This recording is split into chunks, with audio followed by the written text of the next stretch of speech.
Hey guys, Amy and Loie here with your playful experiment for the week.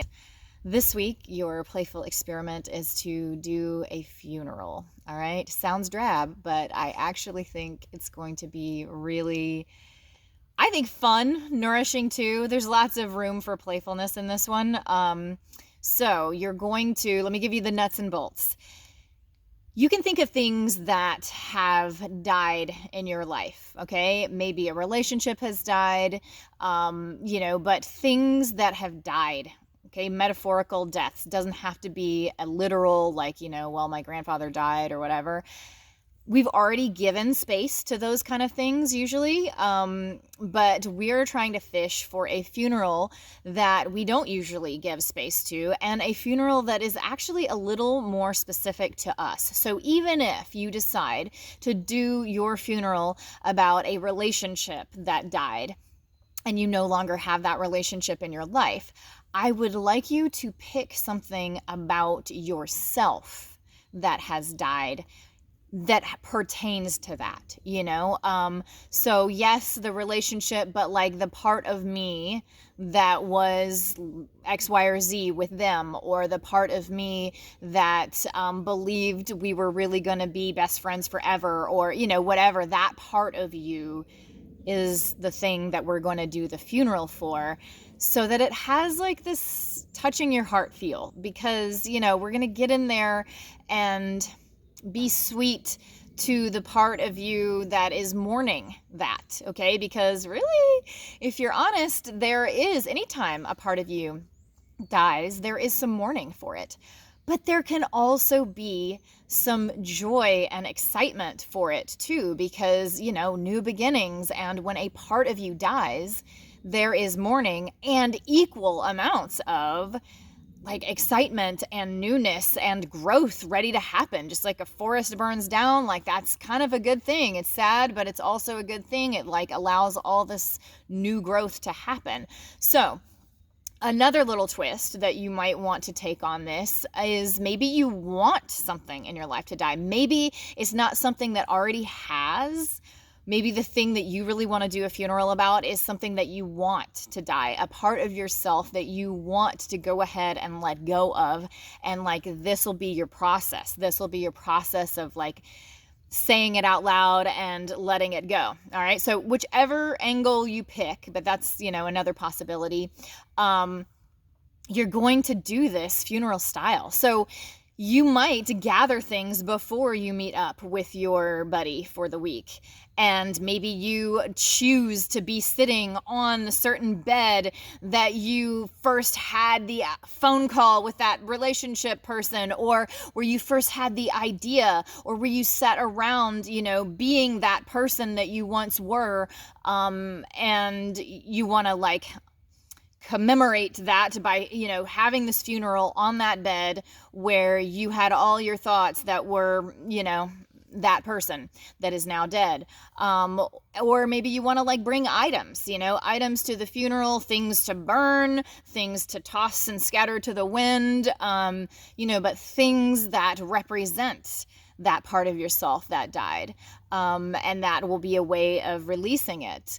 Or, maybe you want to bring the things that you're hoping to now build with, the new stuff. But it's really helpful and tangible, or helpful to do the tangible, to like make it tangible, make it something that has like almost like a ceremonial releasing of, okay? So, that's your things, gathering those. But then you're also going to, with your partner, we're going to say a few words like it's a funeral. So mock it up and like get silly and playful with it. And, here lies this part of myself that was this, this, and this. But you are going to do that eulogy. You have to say the things. What is it? State it. And this is why I appreciated it, and this is what it was in my life, and this is why I'm really, and I'm sad to see it go, or, or I'm excited for what's to come, all the things that you're going to say. And, speak that out loud to each other, have a full on ceremony with each other, a full-on funeral service.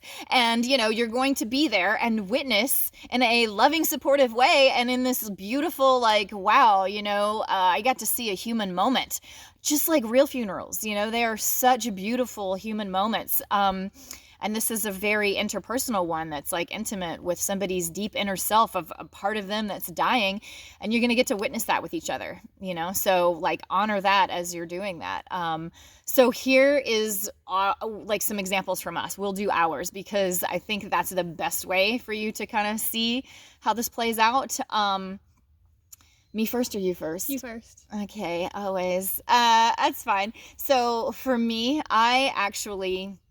I could think of a ton of things, honestly. There are so many parts of myself that have died, like a part of myself that thought my life was going to go a certain way, and it didn't. And I had to let go of that. And and it didn't have to be tragic.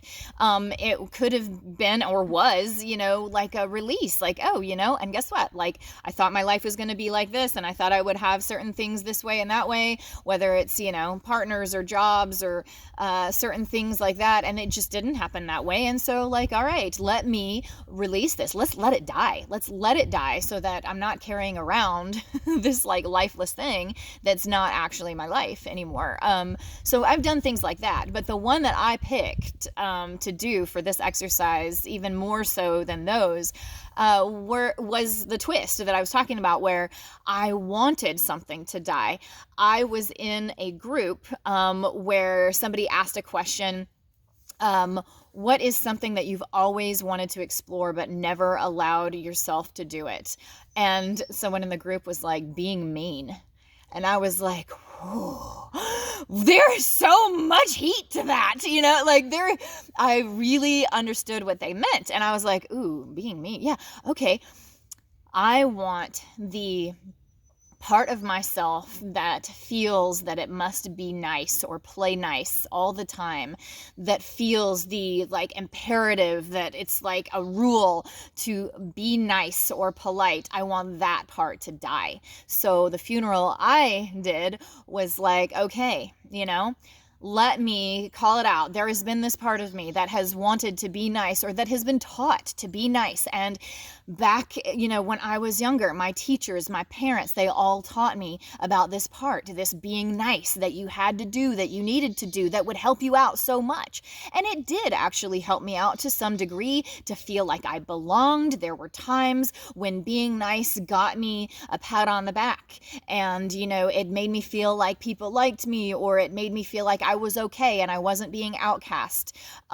So there were benefits to this being nice, but there were also a lot of heavy sort of laborious tasks to it. I mean, it actually took a lot of work to do sometimes, and it screwed me over many times too. It kept me stifled, and it kept me from being myself, and it kept me away from the truth. It kept me separate from the truth so many times. I wasn't able to say the truth, or I had to pretend that the truth wasn't there, all for the sake of being nice. And then I would say, or I did say this, okay, and, although I appreciate being nice for what it has given me, it is now dead and it is time to move on.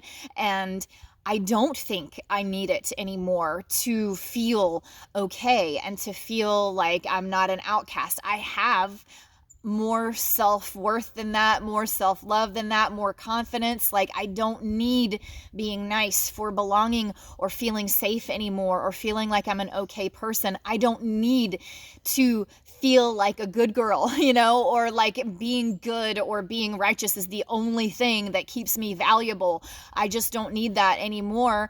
I'm like, thank you, being nice, because I played it your way, and I tried all of your exercises, and I learned along the way, and I see now I've grown. Thank you for getting me to this point, because now here I am at this point, and I just don't need being nice in order to be valuable. I don't have to be good in order to be valuable. There's just so much more to it than that. I'd rather be with truth, no matter, whether that ends up being nice or polite or, mean. It doesn't even have to be as polarized as that. It doesn't have to be extreme.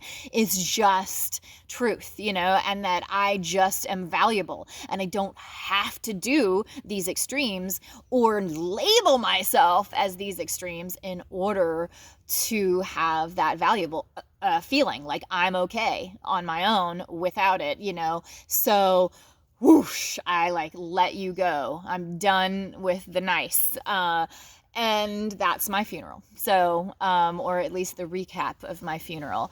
Loie, what about yours? The thing that I would have to let go and let die would be my expectation of my relationship with my dad or my father. Mm-hmm. I expected it to be, or I wanted it to be you see in the movies where it's oh, we hang out all the time and we're father, daughter, we're so connected and we talk to each other all the time.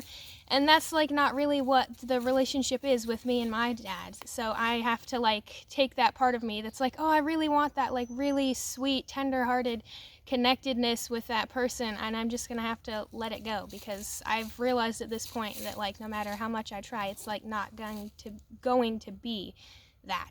I can give it my best, but it's not gonna be as much as I wanted it to be, and I'm gonna have to let that go.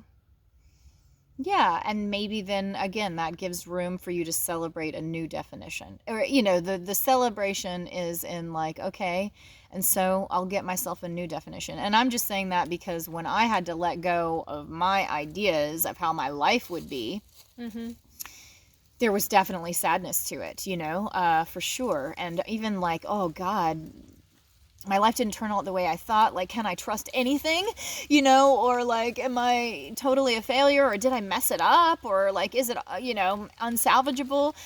Of course, let yourself feel those things. If that's a part of grieving, just like a funeral where you really have to be sad. And then also, it was relieving because it let new stuff grow. It was oh, okay, so I don't have to carry around these old ideas. I can actually get creative and come up with some new ways, some new definitions for what my life is going to be like. Some new propositions, some new dreams. Yeah. But in your case, it's you can come up with some new ways to relate, some new dreams, and some new definitions of how dad is going to be in your life, how there's going to be a dude that's your male parent or whatever, It also felt good to release the pressure of trying to make it something that it's not going to be.